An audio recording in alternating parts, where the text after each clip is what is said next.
안녕하세요. 오랜만에 영상을 켰는데요. 베란다에 앉아봤습니다.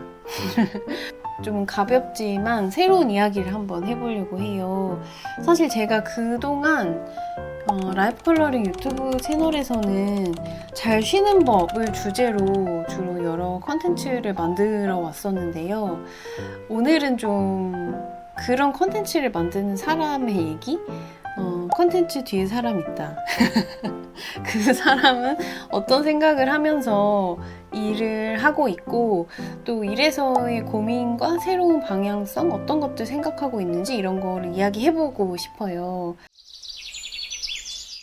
사실 아시는 분들은 아실 거고 또 모르는 분들도 많으실 것 같은데 저는 라이프 컬러링이라는 브랜드를 운영하고 있는 1인 브랜드 대표로 일을 하고 있고요. 세보니까 라이브 컬러링을 창업한 지 6년이 됐더라고요. 사실 6년 동안 이제 버티면서 진짜 깊은 보람을 느낀 적도 많았고, 또 반대로, 좀 좌절감이나 어떤 일에 대한 고민들? 이런 걸 느낀 적도 많았었는데, 사실 작년 초부터 해서 여러 가지 방향성에 대한 고민 같은 것을 좀 구체적으로 더 많이 느꼈었던 것 같아요. 사실은 조금 더 구체적인 이런 생각을 하게 된 계기는 제가 작년 초에 갤럽 강점 검사를 새롭게 다시 받았는데 제가 어떤 걸 좋아하고 잘하는지 어렴풋이는 알고 있었지만 좀 구체적으로 지금 제가 일을 할 때 어떤 강점을 쓰고 있느냐? 이런 거를 체크해보게 된 계기가 된 것 같아요. 예를 들면 저는 라이프 컬러링 일, 지금 하는 일은 상위 5개 강점 중에 4개를 확실하게 쓰고 있거든요. 1번이 개별하고 하나의 질문을 던져서 그분들 각각 개별의 얘기를 수집하는 과정 이런 거는 엄청 활발히 쓰고 있는 것 같고요. 3위가 커뮤니케이션이에요. 말하는 거 되게 좋아하고 말하고 싶어서 일하지 않나 이런 생각도 가끔 들 만큼 워크숍 현장도 되게 좋아하고 많이 쓰고 4, 5위가 이제 발상이랑 연결성인데 그 강점들은 굉장히 강화해가면서 잘 썼던 것 같은데 2위가 전략이거든요. 전략적인 방향을 모색해서 빠른 속도로 가는 힘인데 오히려 제가 예전에 마케터 일을 했을 때는 그걸 더 많이 썼던 것 같아요. 뭐 데이터를 확인하거나 어떤 캠페인이나 프로젝트의 목표 지점을 생각하면서 최적화나 효율성 이런 거에 이제 우선순위를 두고 일할 때는 그걸 많이 썼던 것 같은데 지금 현재 그걸 많이 쓰고 있지는 않다는 생각이 들었고 혹시 제가 이래서 느끼는 갈급함이 이 전략이라는 친구를 많이 쓰지 않아서 느끼는 건가? 라는 질문을 하게 됐어요.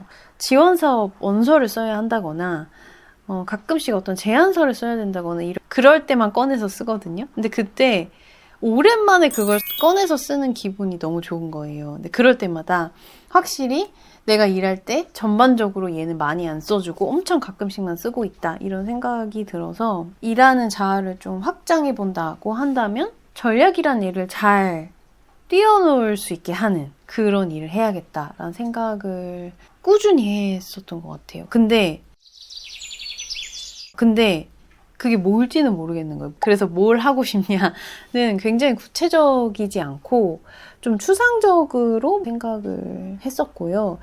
그래서 꾸준히 기록을 했었던 게 하나 있는데요. 제가 노트를 좀 보여드릴게요. 제가 가능성 노트라는 이름을 붙여놓고 이게 뭐냐면 내가 이제까지 좋아했거나 관심이 있거나 몰두를 해본 적이 있는 혹은 더 깊게 알아보려고 한 번 이상 시도했던 적이 있는 키워드를 다 적어보는 거예요. 근데 이게 사실은 한 번에 생각이 잘 안 나거든요. 그래서 저는 몇 개월에 들여서 되게 천천히 쓰긴 했어요. 상위 키워드 같은 걸 쭉 썼는데 뭐 저 같은 경우는 공간 인테리어가 하나의 키워드였고 그 다음에 마음이나 감정, 말 커뮤니케이션, 물건 아이템 뭐 이런 식으로 제 안에 있는 어떤 큰 카테고리 키워드를 쓰고 그 안에서도 조금 더 세밀하게 어떤 키워드에 관심이 있는지 써봤거든요.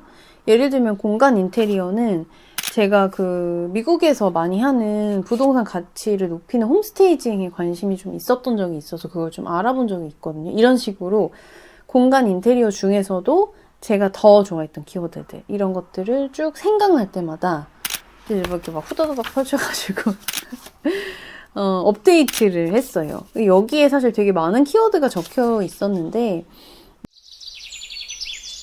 이 키워드들을 쭉 그냥 보기만 했지 사실 이거를 어떤 새로운 일로 만들어야겠다 이런 다짐을 하지는 못했던 것 같아요. 사실은 솔직하게 얘기하면 좀 용기가 없었어요. 새로운 일을 시작할 용기가 좀 부족했고 그러다가 최근에 제가 한 2, 3개월 전부터 비즈니스 관련 북클럽 모임에 참여하기 시작했는데 저는 처음엔 당연히 제가 원래 지금 하고 있는 라이브 컬러링 관련된 일을 확장하는 발표를 할 거라고 생각을 했는데 발표 날이 다가와도 제가 써지지가 않는 거예요. 그 비즈니스 기획서 같은 게 잘 써지지가 않고 계속 망설이는 저를 보면서 나 진짜 다른 일이 하고 싶나? 라는 생각이 들었고 그때 제가 써놨던 여러 가지 키워드 중에서 눈에 들어왔던 키워드가 있었어요. 바로 물건 아이템이라는 상위 키워드 안에 있던 소금이라는 키워드였거든요. 물건을 좋아한다고 해서 막 모든 종류의 물건 다 좋아하는 건 아니잖아요. 그 중에서도 특별히 더 내가 좋아하는 어떤 물건의 카테고리가 있을 텐데 저는 사실 요리하는 걸 좋아하고 요리를 자주 즐겨하고 요리를 좋아하는 만큼 요리에 들어가는 재료나 향신료 이런 것들에도 관심이 많은 편이긴 했어요. 돌이켜보니까 제가 여행 가면 항상 소금이나 조미료 같은 거 사오는 편이고 구경하는 것도 좋아하는데 그걸 사와서 한국에 돌아와서 집에서 요리할 때 되게 재밌더라고요. 한 번은 제가 마늘 파우더랑 파프리카 파우더가 들어간 소금을 사온 적이 있는데 그 소금을 되게 쿰쿰한 향이 많이 나는 집된장을 이용한 된장찌개를 끓일 때 그걸 살짝 넣었더니 쿰쿰한 맛이 다 잡히면서 깊은 그 본연의 국물의 맛만 딱 남아있는 거예요. 그걸 느끼면서 되게 신기하고 재밌다. 이 시즈닝 소금의 세계를 더 탐구해보고 싶다. 이런 생각을 하게 됐었고 그래서 그 비즈니스 모임에서 발표를 할 때 이러이러한 소금 사업을 해보고 싶다라는 것을 되게 재밌게 기획안을 제가 쓰는 저를 보면서 수많은 키워드 중에서도 나 이거 되게 하고 싶은가 보다. 가능한 다양한 종류의 소금, 시즈닝 소금 이런 것들 먹어보고 요리에도 적용해보면서 어떤 맛이 나는지 이런 것들 좀 스터디하는 기간으로 올해는 좀 그렇게 보내보면 어떨까라는 생각을 하고요. 창업을 해서 브랜드 운영을 해보면서 이게 늘 내가 상상하고 그리는 대로만 일이 흘러가지 않는다는 걸 굉장히 아프게 많이 배웠거든요. 아름답게 배운 건 아닌 것 같고 이렇게 예측했는데 늘 예측처럼 안 되고 예측을 안 했던 일이 갑자기 기회가 되기도 하고 이런 경우가 많았기 때문에 전속력으로 너무 속도를 내려고 하지 말자.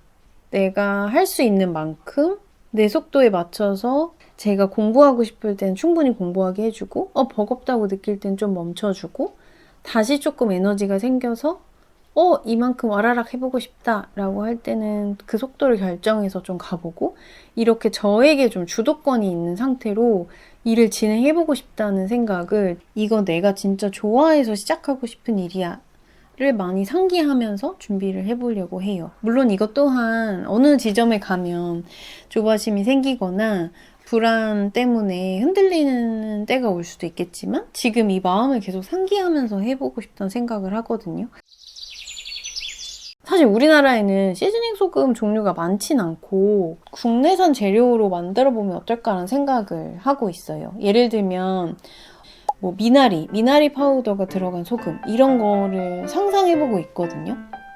약간 청량한 맛이 느껴지는 소금을 만든다면 그걸 샐러드 딱 마지막에 뿌려서 같이 섞어 먹었을 때 약간의 그 맛의 변화에서 이렇게 느낄 수 있는 기분 좋음 이런 게 있지 않을까? 이런 상상도 해보고 고춧가루나 초피나 이런 매운맛과 또 개운한 뭔가 알싸함을 잡아줄 수 있는 뭐 매실 파우더나 이런 게 들어간 소금을 잘 균형을 맞춰서 만들어 보면 그때 맛있지 않을까?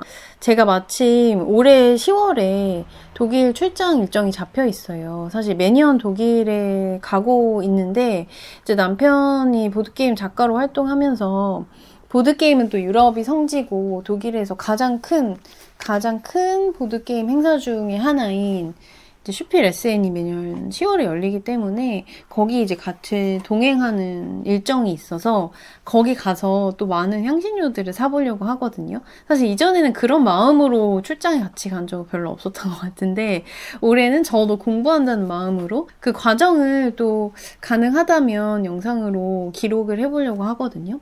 독일에도 들고 가서 좀 촬영을 틈틈이 해보려고 합니다. 할 수 있겠죠? 기존의 라이프 컬러링 일도 계속 할 거기 때문에 아마 좀 비중이 조금 더 줄어들거나 할 수는 있겠지만 잘 조율해 가면서 저에게 좀 가장 어울리는 모양의 이 일의 형태를 만들어가 보려고 합니다. 그래서 앞으로 이 일의 기록, 일의 여정에 대한 이야기도 기록으로 종종 남길 테니까 재밌게 봐주시면 좋겠습니다. 다음에 또 재밌는 일 기록으로 찾아올게요. 안녕!